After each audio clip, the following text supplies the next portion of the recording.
Assalamualaikum warahmatullahi wabarakatuh dan salam sejahtera. Okey, hari ini kita sambung kembali pelajaran kita bab 9. Nutrisi dan sistem pencernaan manusia.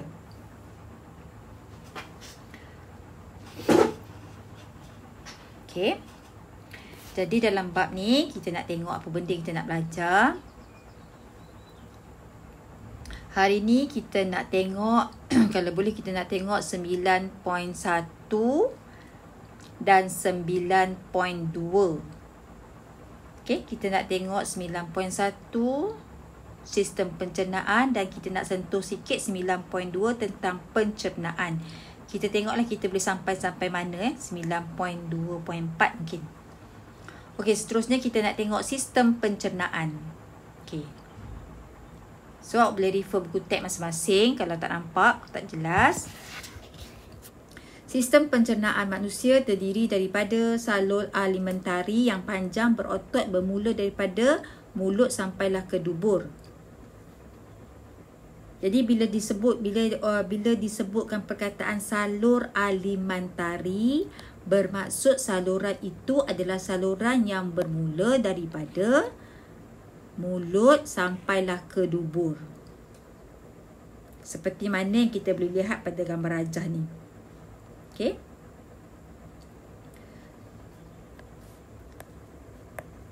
Daripada mulut masuk ke esophagus, masuk ke dalam perut, duodenum, usus kecil,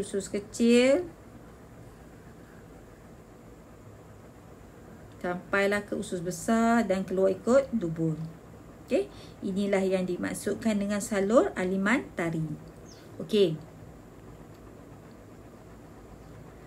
Bahagian-bahagian dalam salur alimentari ialah mulut,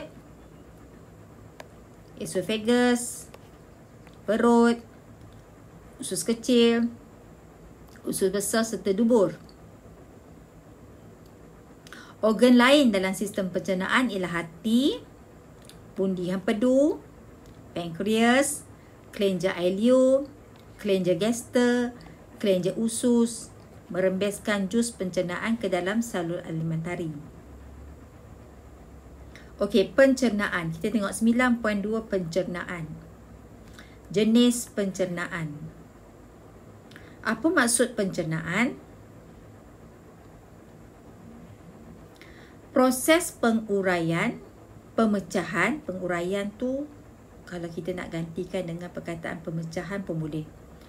Penguraian butir makanan yang besar dan kompleks kepada butir yang lebih kecil dan ringkas dan terlarut supaya mudah diserap. Pencernaan ada dua jenis, satu pencernaan fizikal dan satu lagi pencernaan kimia. Okey, kat sini ada pencernaan fizikal dan pencernaan kimia. Pencernaan fizikal melibatkan pemecahan makanan secara mekanikal untuk membentuk butiran yang lebih kecil. Biasanya melibatkan proses pengunyahan dan peristalsis. Nanti kita tengoklah apa maksud dia peristalsis. Sementara pencernaan kimia pula ialah proses penguraian molekul kompleks menjadi molekul yang ringkas, tetapi di sini melibatkan tindakan enzim. Okey. Jadi sebelum kita nak belajar pencernaan, cikgu rasa awak patutlah kenal apa kita punya sistem pencernaan kita macam mana. Seperti gambar rajah 9.1, di sini menunjukkan sistem pencernaan manusia. Jadi kena ni lah. Kena zoomkan satu-satu bahagian-bahagian ni ya. Okey, cikgu rasa awak pun dah pernah tengok sistem pencernaan manusia masa di menengah rendah dulu. Okey, macam ni bentuk dia. Okey. Sekarang ni kita nak mulakan dengan pencernaan di dalam mulut dahulu. Pencernaan di dalam mulut dulu sebab kita mula daripada mulut. Di mulut Okey, di dalam mulut. Okey, kita baca. Proses pencernaan bermula di dalam mulut. Okey, bermula di mulut. Kehadiran makanan di dalam mulut merangsang perembesan air liur oleh kelenjar liur. Kita start daripada mulut. Jadi bila ada makanan di dalam mulut, kelenjar air liur, ni kelenjar air liur ni, kelenjar air liur yang terdapat dalam mulut tadi akan terangsang. Bila dia terangsang, dia akan mengeluarkan air liur. Okey. Jelas ya? Okay, seterusnya kita tengok sini. Okey. Di sini ada satu gambar yang cikgu rasa sangat menarik dan senang kita nak faham. Sebelum tu. Okey. Kita kenal dulu bahagian-bahagian dalam kita punya mulut. Okay, kita tengok sini. Ini adalah bahagian okey. Ini adalah rongga hidung. Ini keseluruhan ni adalah rongga hidung. Semua ni adalah rongga hidung, Ini adalah rongga mulut. Ni mulut kita ni. Ini adalah lelangit. Kalau boleh cikgu colourkan hitam sikit Ni lelangit. Ni lelangit. Saya colourkan hitam supaya awak nanti awak ingat ada ruang kosong pula kat sini. Ni lelangit atas kita ni. Okey, saya colourkan hitam. Nanti awak confuse pula. Letaknya rahan gigi kita dekat bahagian atas tu. Okey. Jadi apabila kita kunyah makanan tu akan masuk dalam rongga mulut lah. Ni makanan kita ni masuk dalam rongga mulut ni. Kelenjar air liur ada kat sini. Ada dekat atas rongga hidung kita.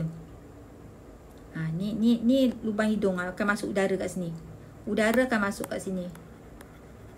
Udara masuk sini. Udara yang kita sejuk ada oksigen tu akan masuk ikut ke dalam, masuk ke dalam trakea. Okey, ni trakea. Trakea dekat depan. Esophagus kat belakang. Okey, ini adalah laluan udara. Sementara ini adalah laluan makanan. Okey, makanan yang kita makan ni. Ni makanan ni. Yang warna purple ni makanan kita ni. Makanan kita ni akan masuk ikut esophagus. Esophagus ada bahagian belakang. Okey.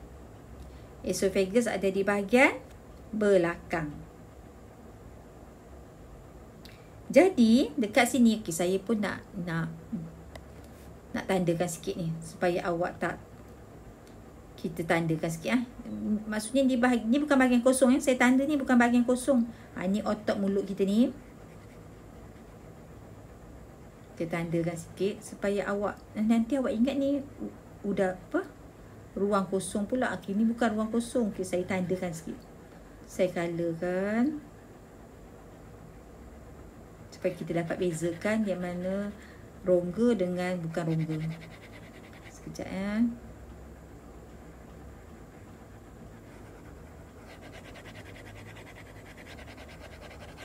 Okey, kita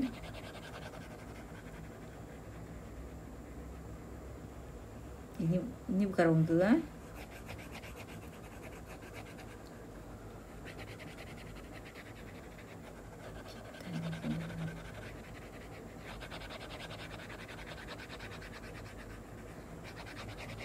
Ni maksudnya bahagian bukan berongga lah ni. Yang saya tanda gelap warna grey ni bukan bahagian berongga. Sebab nanti awak tak tahu nak bezakan. Okey. Okey, dah siap. Okey. Jadi tengok tak di bahagian ini adalah epiglottis. Ini adalah epiglottis. Dia macam satu tisu yang kecil dan nipis kat sini. Ini epiglottis. Yang comel ni epiglottis. Epiglottis ni dia bertindak.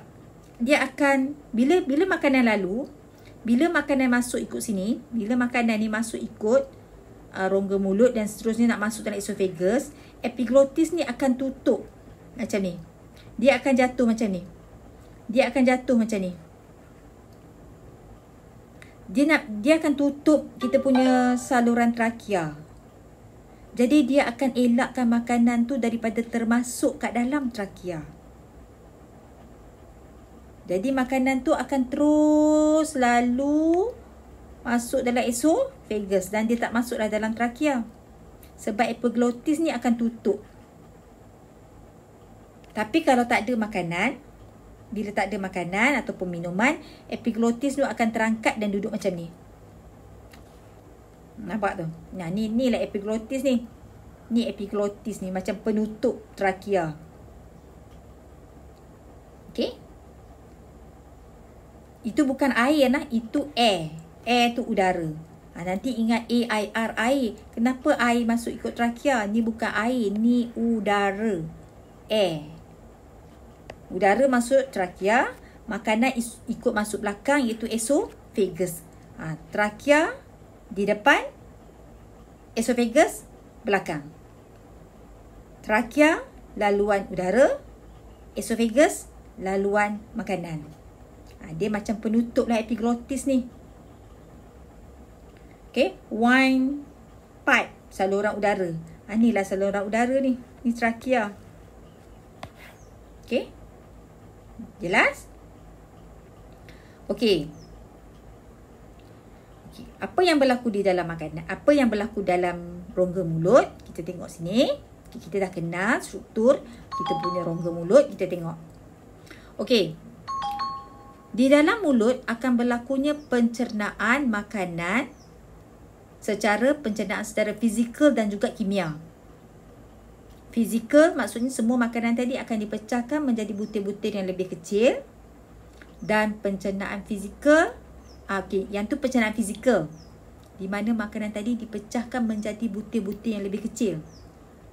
Tak kisahlah semua protein ke, karbohidrat ke, lemak ke, semua-semua. Tapi pencernaan kimia hanya berlaku untuk makanan jenis kanji saja.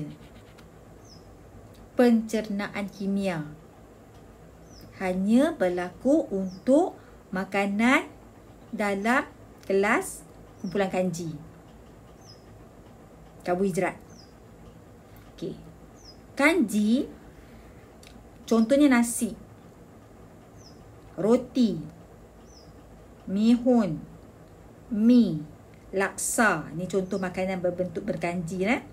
Apabila masuk ke dalam mulut, kelenjar air liur akan mengeluarkan air liur, betul tak? Di dalam air liur ada enzim amylase air liur. Ada enzim amylase air liur. Enzim amylase air liur ini akan mencernakan kanji kepada maltosa.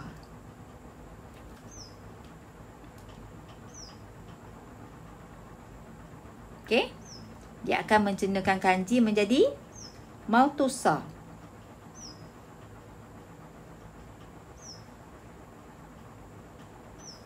Okey. Ni semua ni berlaku di dalam mulut. Kemudian maltosa ini akan dimasukkan, dia akan masuk dalam esophagus. Seterusnya maltosa akan masuk ke dalam perut melalui esophagus. Okey.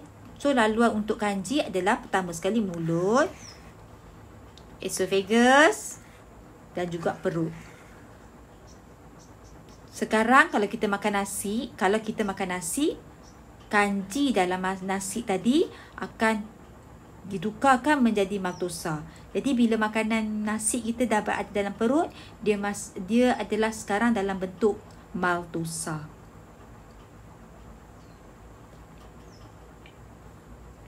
Okay. Enzim amylase air liur hanya bertindak kepada makanan yang bentuk kanji sahaja.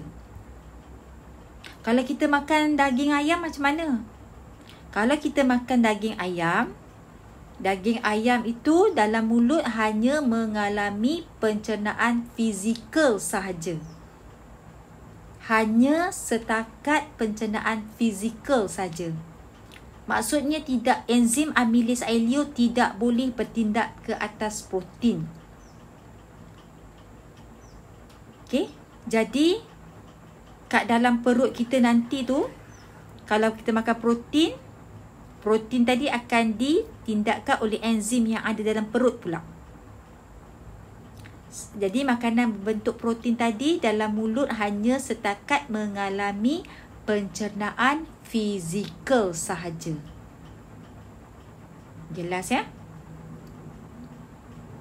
Okey, kelenjar ileo.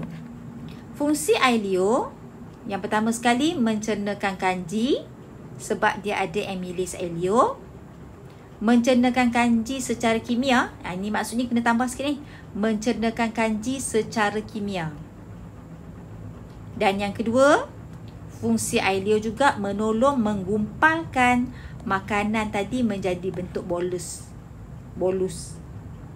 Dia macam gam. Ileo ni dia macam gam. Dia akan lekatkan butir-butir makanan tadi supaya menjadi bentuk bulat. Bentuk bulat tu kita panggil bentuk bolus. Jelas? Nah, ini adalah pencernaan yang berlaku di mulut. Okey.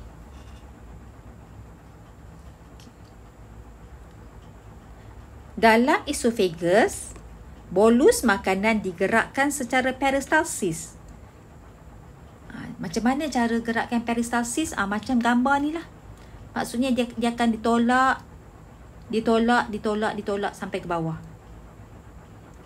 Peristalsis ialah tindakan pengecutan dan pengenduran otot dinding esophagus secara beritma. Beritma tu maksudnya dia ada corak dia. Dan dia akan ditolak di sepanjang salur alimentari. Peristalsis menolak bolus makanan melalui esophagus sampailah ke dalam perut. Jelas ya kat sini? Ingat lagi sekali cikgu bagi tahu, di dalam mulut pencernaan kimia hanya berlaku untuk kelas makanan kanji sahaja.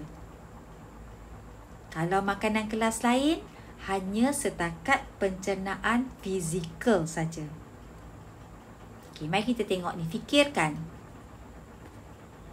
Kunyah perlahan-lahan secebis roti. Roti tu kanji. Cuba amati rasa roti pada masa mula mengunyah dan selepas beberapa minit mengunyah. Yang ni syaratnya kena ambil roti kosong lah. Adakah terdapat sebarang perbezaan dalam rasa roti tersebut? Yang ni awak kena cuba. Masa kita kunyah mula-mula tadi, roti tu akan berasa tawar. Sebab kanji kan dia tak manis.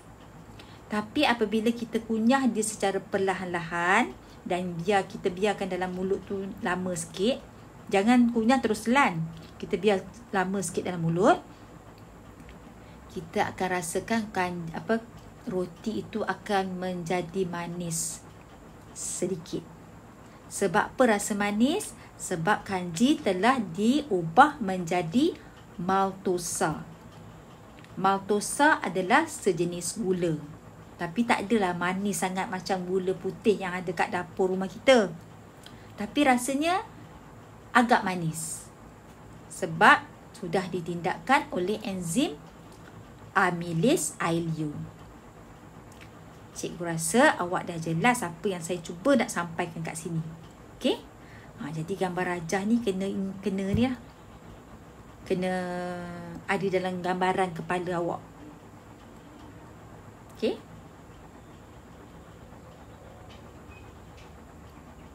Jadi untuk ini saya nak awak salin yang ni. Salin yang ini saja. Pencernaan kanji di dalam mulut. Okey, salin ini sebagai nota. Simple je. Lepas tu tulis tajuk dia. Okey? Cikgu nak ingatkan lagi sekali. Setiap kali awak buat nota, awak kena tulis tarikh, awak kena tulis hari, Awak kena tulis tajuk. Senang nanti kita nak refer bila kita dah masuk sekolah nanti. Okey? Sampai sini dulu. Nanti cikgu sambung pula pencernaan di bahagian yang seterusnya.